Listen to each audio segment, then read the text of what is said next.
All right, welcome back to Working Yard with Will.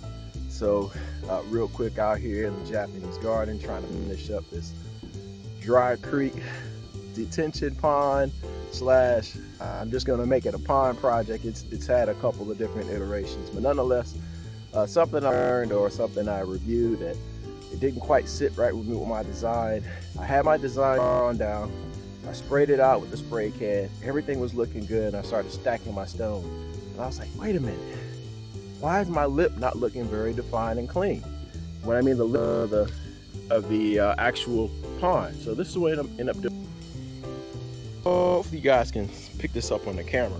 All the way around the lip, I created a little shelf to put a nice finishing stone all the way around. And I did that all the way around. This side actually is going to be a good line back up and do something else.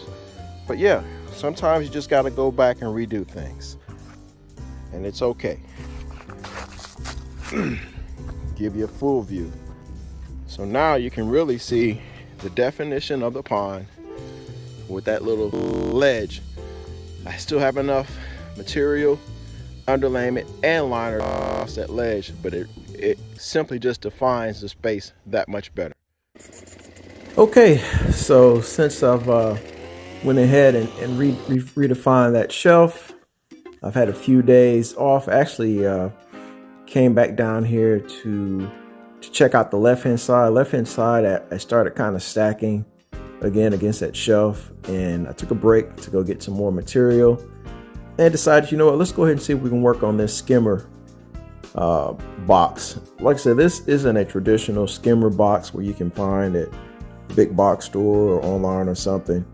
To be frank with you guys, those things are quite pricey. You know, $300-400. In some cases, a little more. And I just really reviewed what they were doing, and I figured I could do it myself. Okay, so what I'm doing now is I actually pull back the underlayment and the pond liner to run this 1.5-inch tube up. I was kind of going a little bit back and forth on doing things because some materials I had, some materials I didn't have, and kind of just piecing this together as I went. So, hey, when you're doing a project like that, sometimes you just got to take your time and build things up. So now that I have the tube up here, the purpose of that tube is to send water up here to the spill area or the waterfall. I haven't quite decided yet. I'm adding the underlayment back down on the bench to cover up the tubing. And I'm going to add the pond liner back down and start stacking here in the next frame, I believe. All right, welcome back to Working the Yard with Will. So getting closer to wrapping this thing up. On this side, I still got a waterfall box or a spillway I got to put in over here. In that corner over there, I'm waiting for my pump. I've already ran the line under the liner or the rocks. And the next thing I'm going to do is I'm going to grab some more of those, maybe some jack stones, which are those large ones, but 3 to 4 inch stones, and put it all down the middle to make that nice and uniform there. And then around the edges, just going to mix up different rocks, plants, and different things. I already started planting a few things. I got that hydrangea over there, which I just needed to move to get access. But getting closer. I'm over here adding a few plants around this retention pond, drainage pond. I haven't figured out what I'm gonna do yet with it, but I know I got to go back and get some more stones, and they're closed today. I don't feel like dealing with any water, so that's why that skimmer pump is not finished yet. Not to mention, it's about time to shut down pumps anyway, so really I can just keep this as intended once I add my rocks down in there, which is when the heavy rains come in, the water comes down there and goes out to various places. But let me show you this real quick. I'm planting the Sanoki cypress in here, backed up by that Colorado blue. With the outside, got the crimson queen. But real quick, if I can get in here before this minute's up, you see how that branch is leaning to the right? Try to figure out which way you want your trees to go before you put them in the hole. I'm starting to get down to where all I have to do is collect small rocks now for the dry creek bed going around the Japanese garden. And so I'm doing these buckets one at a time. What's your guess? How much does this bucket weigh? Not sure. About to find out. Okay, so back out here again, working to work on this skimmer box over here, get myself together. And as soon as I took off this little slate piece of wood, I noticed something. It's cold out here. Man, we go down here and get my coat. Wind hit me just right. All right, so like I said before, down here working, down here in this area, working on this skimmer box. I probably could have done a few things differently, but nonetheless, what you see me doing here is adding a little bit of tape on the side of this 1.5-inch hose. I actually cut the hole a little bit too big, and so the plan was to go back behind it and add some clear sealant down there, and just to kind of fill in the gap. Also use a little bit of a spray foam there. I want to say I used some spray foam in there to kind of seal it up a little bit, and check it again to make sure that it is still level. Even though I'm not quite ready to finish this yet, I still want to make sure it's level. You see me doing now is moving the stones around it so I can somewhat put this this cover on here.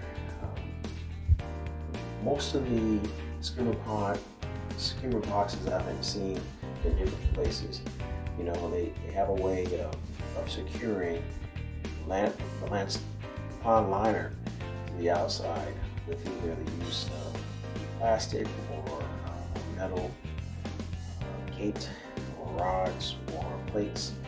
In this case, I just went to the hardware store and found a couple of plates. These are maybe 8 inches in length for the top two, and the sides are perhaps 4 inches. You use some stainless steel screws along with some sealant to secure this down. Like I said, if I had to do this again, I probably would have done things a little differently, but when it's cold, you get a little bit in a rush, you tend to kind of rush things a little bit. Nonetheless, I think it worked out pretty good. Not as neat as I wanted it to be, but it's definitely going to be sealed tightly once I'm ready to add water, if I decide to go that route. So once again, the whole purpose of this pond is just to catch runoff water and to kind of drain it down the hill. And in the event that I decide to use it for a regular pond, I decided to put all these other things in place.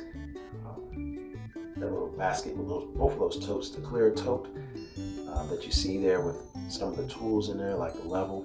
I'm actually putting that on the inside of the trash can, cutting a slit in that, and then I glue the screw and glue the plates for the skimmer to go in there. And then the filter, the little basket you see to the left with the drill in it, I'm using that as a filter. So I'll end up putting in there some type of buffer pads, if you will, and that's what's going to be used to catch all the debris. So stay tuned, guys.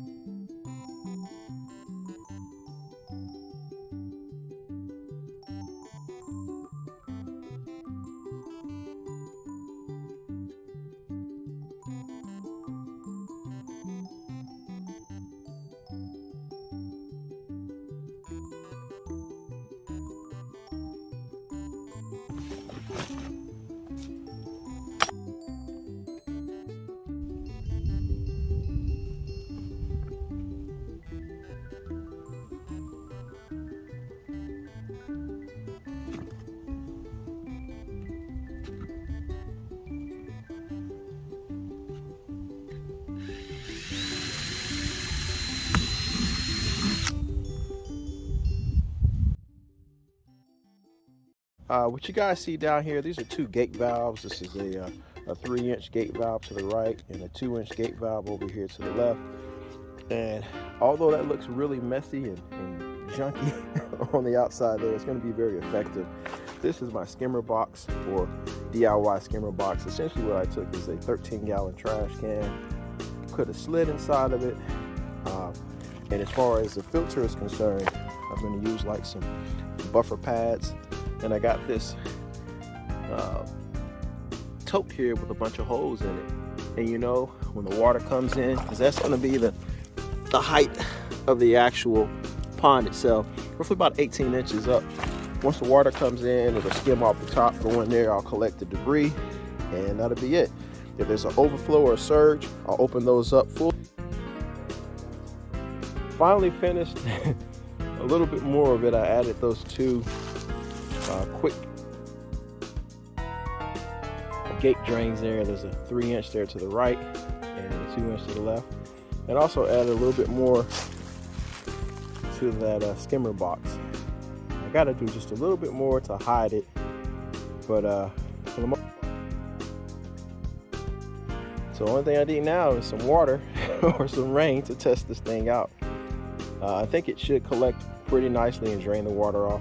And like I said, the whole purpose of this was just to kind of catch some runoff water and to send it down into the French drain. So I think we have accomplished that. Now it's just a little bit of tweaking here and there once the water comes and filling the edge of